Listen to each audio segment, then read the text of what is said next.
What's up, friends? This is Will Walker, aka the greatest sports guru ever, self-proclaimed, of course. You're listening to my sports podcast, Will's Take on Sports, now on Spreaker. Yes, I have returned to Spreaker after being on Blog Talk Radio for so long. I decided to use Spreaker again because it gives me a more modern studio app and more mobile app possibilities. And things are so much simpler using Spreaker, and I really don't have time or really the patience to deal with the things I had to deal with Blog Talk Radio, so I decided to move on to Spreaker. You know, my patience is getting a little thin as I've gotten older. Like my grandma used to say all the time, if you're breathing, you're counting. But anyway, that's just the basic explanation for my move. It's just much more easier to use Spreaker's studio app. So now that I got that out the way, let me just go ahead and start the show and give you my opinion about sports. Here we go.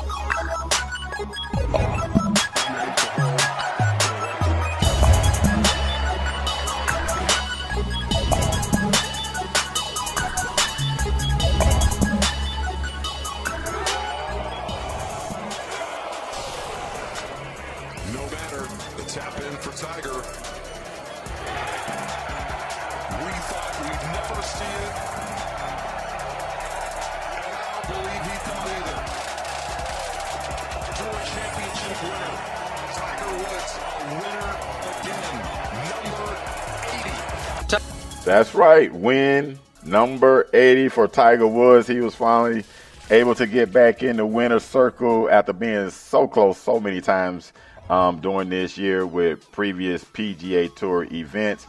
If you're a sports fan, you know that Tiger had a lead at the British Open on Championship Sunday. He also shot his personal best 64 at the PGA Championship, so he was so close. He finally broke through last week at East Lake in Atlanta for the Tour Championship win. As you heard, his 80th. That makes him second all time. He was stuck on 79 for so long. I'm happy that Tiger Woods is back. I am a huge Tiger Woods fan. I was, telling everybody when he was injured and he had his, personal things that was going on with him, that if Tiger Woods ever made it back, I thought he would at least get one more major win. A lot of people thought I was out of my mind, thought I was crazy, thought I was just a blind, loyal Tiger Woods fan. But I am a true believer that a great athlete, and Tiger Woods is a great golfer and athlete, that they can muster up one more great performance. That's why I said he can at least get one more. But now, after watching what I've seen from him over the last couple of months in this 2018 golf season, I think he has a chance to run at Jack. I don't know if he'll catch him, but I think he has a chance. But at the time of this podcast, with the U.S., him performing in the Ryder Cup for the U.S. over in Paris, he is struggling. But hey, still Tiger Woods. That was a great story. It was big time. It was a big time, I guess you could say, story over the weekend, last weekend. Tiger Woods is so popular, he can pre-up football. I'm serious. He can cross over and have, like, NFL shows talk about him. So that's how big time that win was, and I think there were a lot of people, like myself, who were happy to see Mr. Tiger Woods finally back on top of the leaderboard at the end of a tournament. But now let me go ahead and turn my attention towards the National Football League. Professional football in America is a special game. It sure is. It is a very special game, and right now there are some early season surprises that I would like to discuss and talk about in this NFL season. Listen, I'm going to go back to last Sunday and talk about what the Buffalo Bills were able to do with their rookie quarterback, Josh Allen, going into Minneapolis and beating Mr. Guaranteed Money himself, Kirk Cousins, and the Minnesota Vikings and with their vaunted defense. Listen, the Buffalo Bills jumped out early. They surprised everyone. They came into that game at 17-point dogs, but they were able to go in there and pull off that upset. Speaking of Minnesota, last evening they played against the LA Rams in what many predict could be a possibility of a playoff matchup. The Rams are my Super Bowl pick, as they are many others. But that offense is unbelievable. With Tar Gurley in the backfield, with Robert Woods at wide receiver, and then you got Brandon Cooks coming over from New England. I mean, the speed on that offense is ridiculous. But the difference, I think, that's going to take them to the elite level and possibly propel them on to be a Super Bowl champion is the play of quarterback Jared Goff. A lot of people said this kid would be a bust and somewhere in that Ryan Leaf type of mode. But no. This kid is playing well. Sean McVay, his coach, has really done a good job. This kid got his confidence up. He had an outstanding game last night. It should be a simply the best type of recognition from me, as I do on this show. Cause I have a segment where I can say it's simply the best performance in sports, and that should be that should be a simply the best performance. So congratulations to Jared Goff for really proving everybody wrong. But anyway, other stories in the NFL, the Jacksonville Jaguars, again, I have said this for the longest, have a championship quality defense. They have a Super Bowl winning defense. They just have Blake Bortles at quarterback. I don't like Blake Bortles. He's not a very good NFL quarterback. He has been more missed than hit. And as long as he's their quarterback, he will have games like he had the one weekend against New England. He looked good, and then he'll come out and have a stinker game like he did last weekend. And the offense struggled. And as long as Leonard Fournette is not healthy, yeah, they'll struggle with him at quarterback. But their defense is solid with Tevin Smith, Miles Jack, Calais Campbell, and those boys up front. And then you got A.J. Bowie, and you got, of course, Mr. Talkative himself, former Florida State player Jalen Ramsey. But that is a very talented defense. It's just that Blake Bortles is their quarterback. But a team that is hot, and they have probably – another surprise story at quarterback is Patrick Mahomes. Yes, we knew he had talent. Knew Andy Reid believed in him, but nobody saw this kid having the success he's had so far the early part of this season. The kid's thrown 13 touchdowns. I mean, my.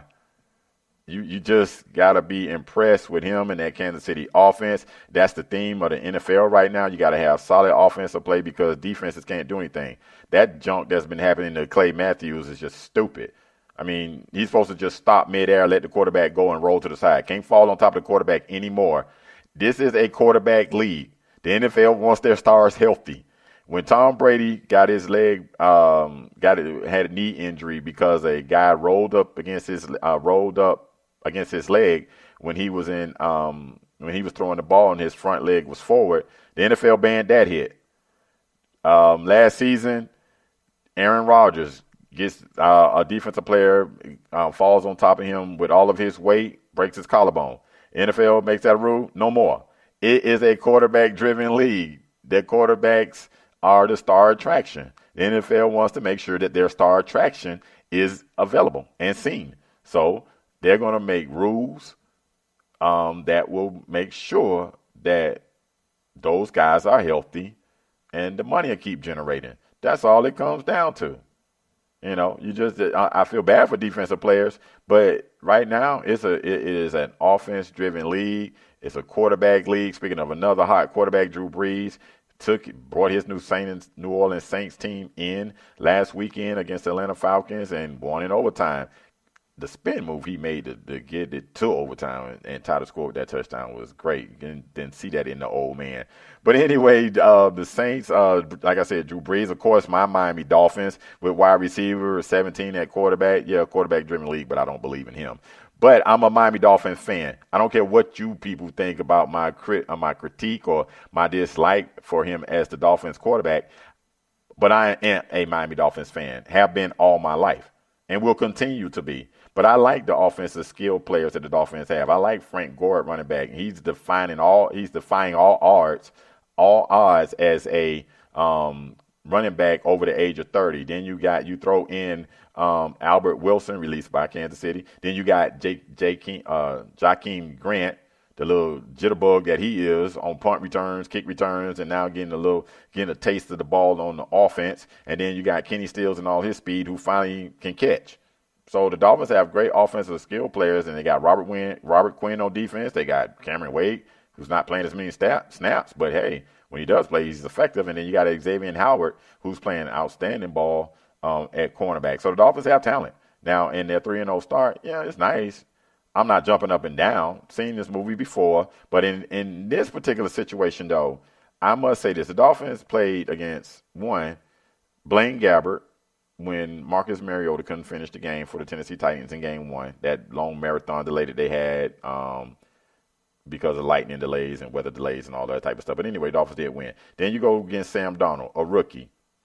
Hey, it is what it is. And then you play last weekend against the Raiders and their dysfunction with John Gruden on the sideline and Derek Carr at quarterback, who I don't believe is a very good quarterback. Like I said, I mentioned about wide receiver 17 and Blake Bortles, I don't believe in them. I don't believe in Derek Carr. So the Dolphins have beaten 3 teams that are not very good.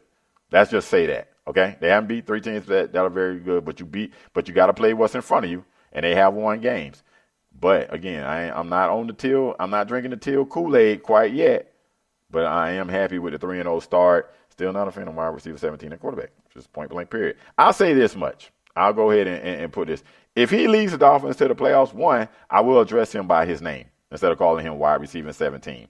And then also, I will buy a number 17 Miami Dolphins jersey, wear it, and post it on social media so everyone can see. Okay?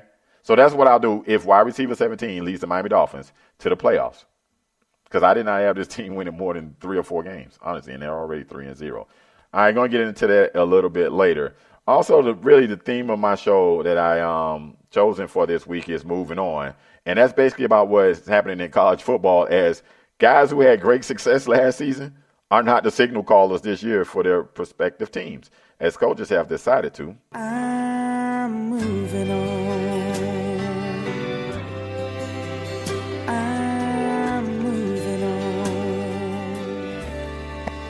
I'm moving on. Yes, the college coaches have decided to move on, and I'm going to start with my team that I love, my Miami Hurricanes. They have decided to move on from fifth-year senior Malik Rozier and go to the redshirt freshman, N'Kosi Perry. Perry has proven his coach to so far be very astute in his analysis of what he wants for his offense and the potential of this kid. Kid has a nice arm. He throws an accurate pass. And the reason why Malik Rozier is no longer the Miami Hurricanes starting quarterback is because of accuracy issues. Guys are getting wide open, but he can't get the ball on them or get the ball to them. So, nice kid, but accuracy issues is why this kid is no longer the Miami Hurricanes starting quarterback. Moving on.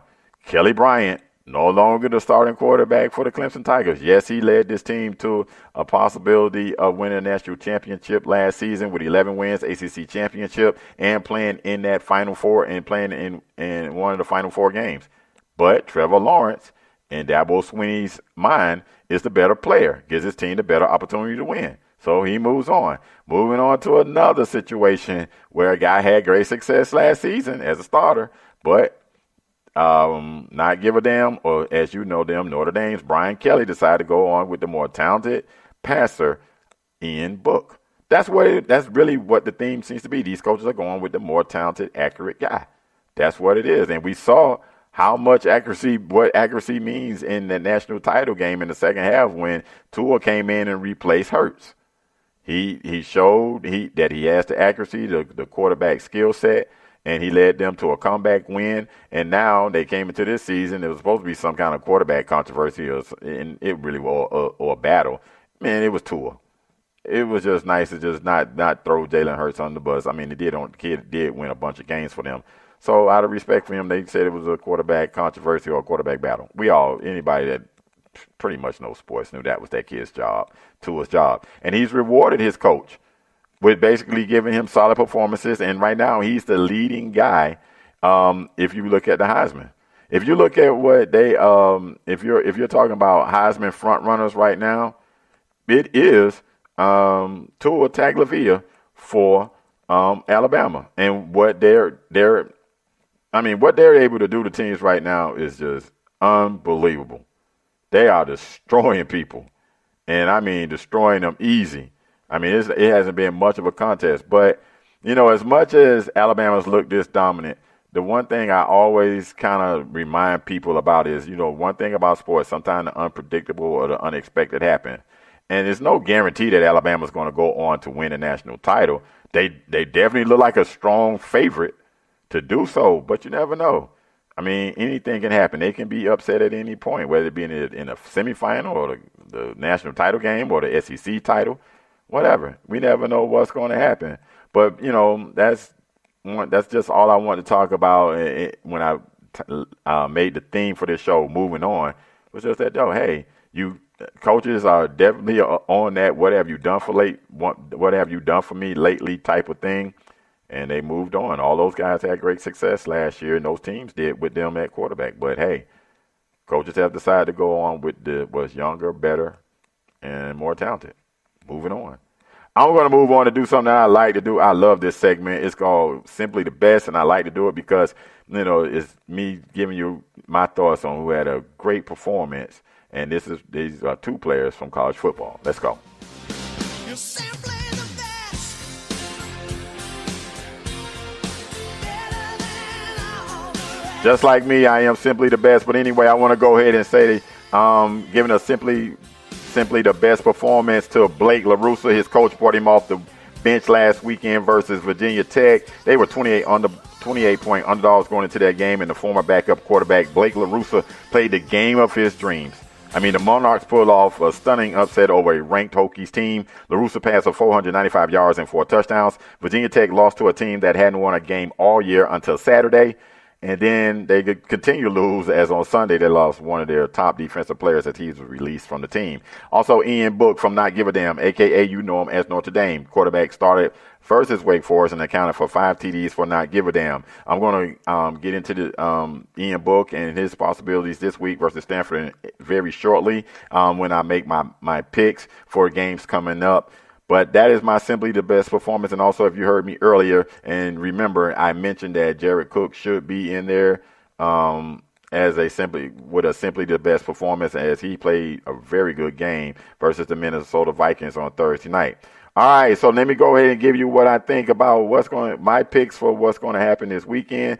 Maybe right, maybe wrong, but anyway, I like to do it. So here are my picks, and I'm going to start with the Florida Gators going up against the Mississippi State Bulldogs. The Gators were able to win in Tennessee over a undermanned and out-talented Tennessee team, but hey, it is what it is. Dan Mullen will be making his return back to Starkville, Mississippi as the Gators head coach, and Mississippi State lost last week to Kentucky. So let's see if they can be able to reverse their fortune at home. I think they will be. Dan Mullen's return will be spoiled. The Mississippi Bulldogs win easily and let the cowbells ring. Also, the Ohio State Suckeyes will be going up against Penn State. If you have been watching the Four-Letter Network, you would know that, hey, this is going to be a whiteout. It has been a big-time promo.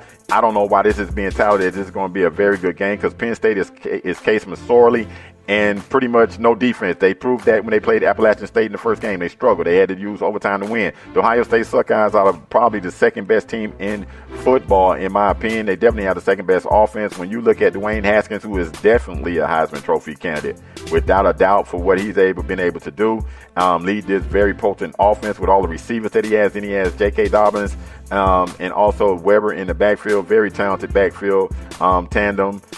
In my opinion. So I'm going to have to say that the Suckeyes will go ahead and defeat Penn State, even with the whiteout and the hype and all that craziness in that atmosphere. I still say that the Suckeyes will win. Man, that sucks to say. Seriously. Anyway, looking at the next game, BYU Cougars at Washington. BYU was able to pull off an upset last week against Wisconsin. Washington is a team that's been a little bit up and down so far this early part of the season. Remember, they did play that first game in SEC territory in Atlanta versus Auburn in the Kickoff Classic. They played a very good game. They had the opportunity and a possibility to win, but they did not pull it off. But I think they will win here, and I still say they will be one of the 4 better teams, one of the 4 best teams in college football at the end of the season and give themselves an opportunity to win a national title. But in this instance, for this game, I'm going to go with the Washington Huskies. Again, Stanford versus Not Give a Damn. Look, Ian Book, I can tell you right now, this Stanford team is not Wake Forest, but the kid was impressive. Like I said, accounted for 5 TDs last weekend. So let's see what he can do. Stanford played in their game last weekend on the road versus Oregon, a very tightly contested Pac-12 contest. I'm not a true believer in Stanford, although they pulled out that win. I like their running back, Bryce Love, but I think that's all they are. Bryce Love, and really, that's it. And then in this game versus Notre Dame, this game will be at Notre Dame's home field, so I think Notre Dame will still be able to I guess I'm going to go ahead and go with them. I really don't want to. Again, that's the second pick I've made, and I'm really not very happy about. But I'm going to go ahead and give it to not give a damn at home. All right, the Miami Dolphins, again, 3-0. New England Patriots, 1-2. The Patriots stunk up the joint in Detroit. But the Detroit Lions were able to do was they double covered Rob Gronkowski and told basically Brady, find somebody else. Because you're not throwing the ball to Rob Gronkowski. We're going to make it very difficult. Sony Michel, homeboy out of South Florida, he's doing very good. But, hey, he's not a star caliber running back quite yet. But game at home. And the Dolphins have just been abysmal when they travel to play New England up there. So I don't think there will be much of a change this time. And, again, as much as I hate to say it, I'm going to have to go ahead and go with the New England Patriots. And I can't go with my heart on this one. I got to go with just basic logic and what I think will truly happen. And I think that the New England Patriots will be able to handle my Miami Dolphins. That's the band. You know what that means. That means it's time for me to go ahead and get up out of here. I want to thank you guys so much for all your support, for listening and downloading my sports podcast. Listen, follow, and stay up to date with the information. And you can do that on Spreaker just like Blog Talk, but the address is a little different. It's www.spreaker.com/user/WTOS. Also, follow me on Instagram, Twitter, WWS_sports show. And if you are on Facebook, please go like my Facebook page, and you can find us by simply typing WIL_STAKE on SPORTS on Will's Take on Sports in the search box. Please like our page. All right, guys, thank you so much for all your support. Keep the positive emails coming. I really appreciate that. You guys let me know that how I'm doing, and that you appreciate the show. Thank you so much. Again, say a prayer for somebody, because prayer changes things. I will holler. Be easy. See you next time.